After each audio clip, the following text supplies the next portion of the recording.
Time magazine just announced the 100 most influential people of 2025. Wait, why is Blake Lively there? Hollywood didn't just raise an eyebrow, no, it full-on exploded when Blake Lively somehow snuck her way onto Time's 2025 most influential list. And we're not talking about hard-earned accolades here. We're talking about a red carpet-level PR operation that pushed her into the spotlight with a big smile, fake activism, and a paper trail soaked in reputation management. Blake Lively slammed for disgusting and embarrassing inclusion on Time 100 most influential people list. Let's start with the receipts because, honey, they're steaming. From serving up plantation fashion with a straight face to autographs of her own stunt double, yes, stunt double, Blake's whole persona is looking faker than a filtered Instagram reel. And now she's on cleanup duty, desperately scrubbing the internet like we weren't gonna catch the cover-up in action. Girl, we've got eyes. And the only reason that they donated this money is because after multiple times, after year, they had been getting slammed and receiving so much backlash for their plantation wedding. So Blake Lively is officially a titan now? A titan of what exactly? Delusion? The PR fakery? Or maybe of turning literal plantation aesthetics into a quirky rich girl brand? Because if Time is calling her powerful, then the standards just fell through the floor. Blake Lively is, and calling her a titan. A titan is defined by a person of very great strength, intellect, or importance. Think about it. Time magazine sat down, looked at cultural giants like Joe Rogan, Serena Williams, Simone Biles, and even Mark Zuckerberg, and then said, you know who belongs here too? Blake Lively. And just like that, she got yeeted into the lineup like it made even the slightest bit of sense. So yesterday, the news broke that Blake Lively is one of the most influential people in the world. She is on the top 100 list that Time magazine released. Picture this, going to a Beyonce concert only to find out Blake's opening. That's the level of disconnected delusion we're dealing with. And to add insult to injury, guess who wrote Blake's tribute for Time? Sherilyn Ifill, the same woman who openly admitted she's never even seen Gossip Girl, never witnessed Blake at the Met Gala, and never experienced Blake's Pinterest board aesthetic in full force. And the person who wrote about Blake Lively is a civil rights activist, Sherilyn Ifill.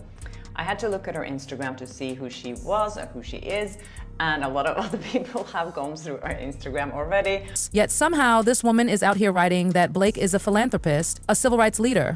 Like, what even is happening? This isn't satire. This is Time magazine telling us that one of Hollywood's most curated Instagram influencers is suddenly a freedom fighter. The funniest thing is that the reason why Blake Lively is on this list is basically because she's a philanthropist and she gave, I think it was $2 million. There's different numbers everywhere. Somewhere it said only $200,000.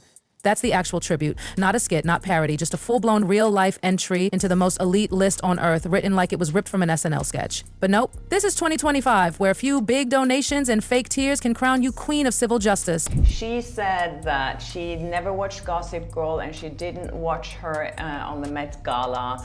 And I'm like, maybe you didn't watch the internet for the last 6 months or the last year.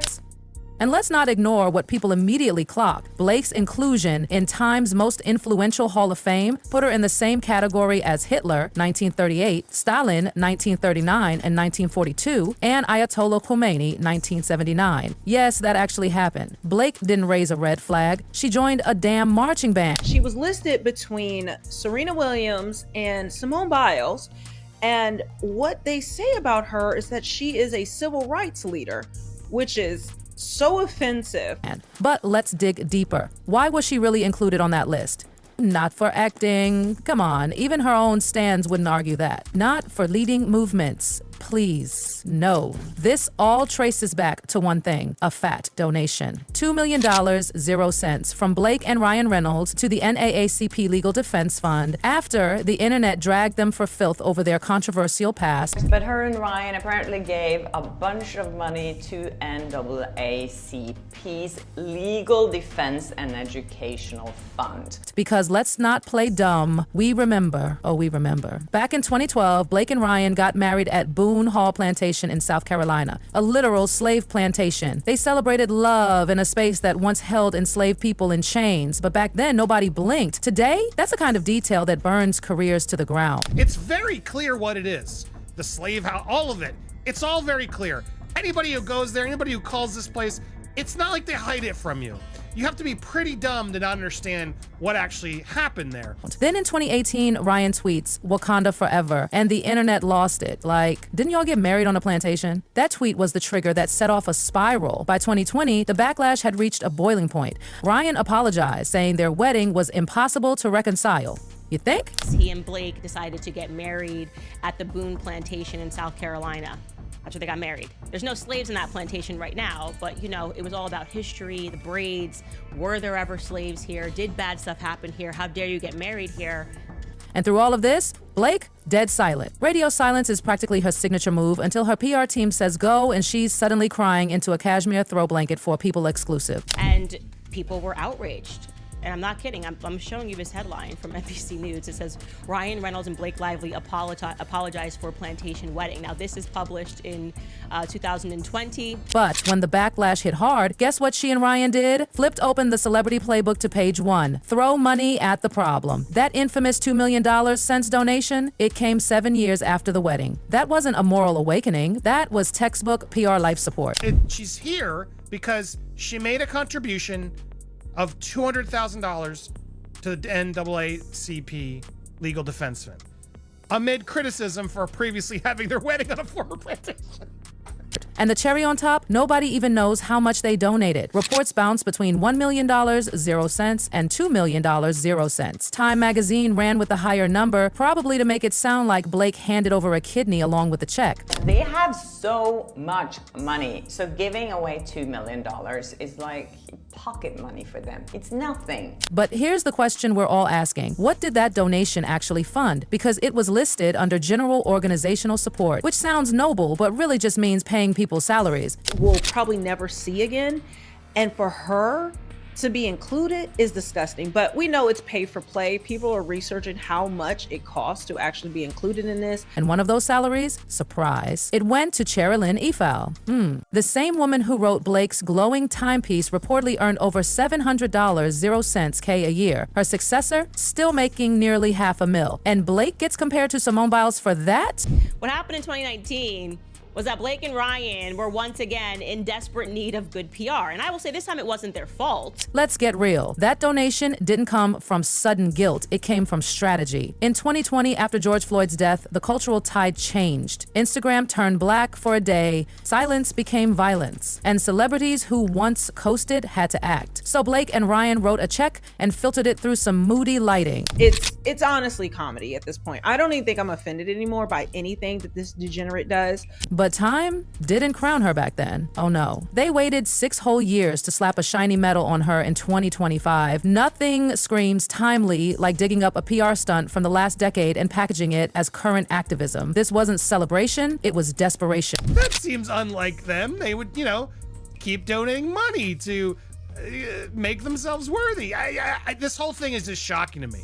It's shocking to me. And where are the receipts? Not the glossy press releases, not the publicist-approved Instagram notes. We're talking real receipts. Nobody has published a breakdown of where that $2 million, 0 cents actually went. Not a program sheet, not a transparent spending report. For all we know, she spent more on Met Gala heels than on actual justice. 100 of this year as a Titan for a donation they made that they were using to cover their own racism. And now they're suddenly 6 years later a Titan of the year. Blake didn't make the time list because she changed the world. She made it because she got caught, tossed a big check at the problem, waited for people to forget, and rode the wave of manufactured praise. It's giving arsonist turned firefighter energy. Burn the house, donate a candle, and suddenly, you're the hero. Please. And let's talk about that cringe post she made after the announcement. Right between Serena Williams and Simone Biles, 2 actual titans of strength and legacy, we've got Blake posing for a photo shoot and calling herself a titan. A titan of what exactly? PR games and filtered apologies. And while we're on PR stunts, let's not skip the dead giveaway moment at her recent premiere. Blake was seen signing glossy photos of Lady Deadpool.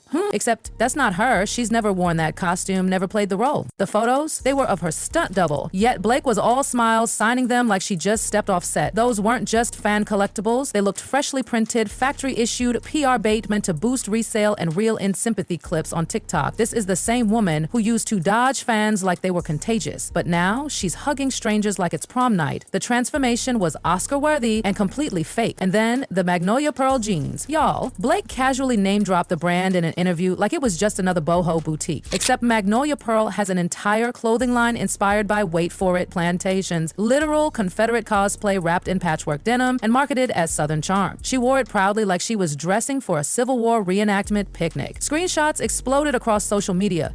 People couldn't believe it. Are you serious? Was the general mood. Like, how many chances does this woman need to not lean into plantation vibes? It's like she's addicted to aesthetic racism. First came the wedding, then came the silence, then the donation, then the plantation-themed wardrobe, and now fake Deadpool stands and an influencer cleanse of her entire digital past. You couldn't write this level of calculated rebranding. And Blake's PR team didn't stop at just managing appearances. They allegedly went full scorched earth online. Tweets gone, replies protected, threads exposing her vanished. All the backlash between 2018 and 2022 gone like dust in the wind. And just in time for her Time magazine moment. How neat, how convenient. Let's not pretend this is a coincidence. People like Jed Wallace, Hollywood's behind-the-scenes cleanup crew, exist for this reason. And if someone didn't scrub Blake's digital history, then we've got a full-on miracle on our hands. But this looks more like a paid-for resurrection. You want to know the wildest part? Blake posted about her inclusion like she just won a Nobel Peace Prize. She called herself a healer, a dream maker, a fighter, and an empath. Ma'am, you forgot galactic peacemaker and fashion martyr. She wrote that Instagram caption like she was auditioning for a cult documentary, the kind where they burn sage in the desert and talk about vibrations. One tweet said she sounded like she Googled civil rights buzzwords and copy-pasted the results into a caption. And honestly, that was generous. She even thanked Carolyn Ethel again, calling her my fire in darkness. Is she her red priestess now? Is Ryan Reynolds going to ride in on a dragon next? This isn't activism, it's acting. And if we're being honest, it's some of Blake's worst work yet. Let's be real, Blake's whole rebrand feels like cosplay. Civil rights cosplay. A rich white celebrity playing dress up in causes she doesn't understand, all to dodge accountability. It's plantation core meets Instagram philanthropy. And now, with a lawsuit from Justin Baldoni breathing down her neck and public support fading fast, the desperation is palpable. Blake didn't rise to influence, she paid for it. The donations, the red carpet sob stories, the fan service, it's all part of a desperate failing campaign to stay relevant and redeem an image that's crumbling faster than her acting range. Even Candace Owens called her out, dragging the entire charade as celebrity privilege disguised as activism. And when Candace Owens agrees with the internet, you know it's over. Fan pages are falling silent, public comments are limited, and the only people still clapping? Paid interns and Ryan Reynolds burner accounts. Meanwhile, the courtroom showdown with Justin Baldoni is ramping up. Her public image is circling the drain. Blake wanted a voice. Well, now she's got one. But what she's hearing isn't applause, it's accountability. And with every cringy post, every vanishing tweet, and every plantation core outfit, her fairy tale turns more and more into a full-blown PR horror show. Hollywood gave her the spotlight, but the people, we're holding the receipt.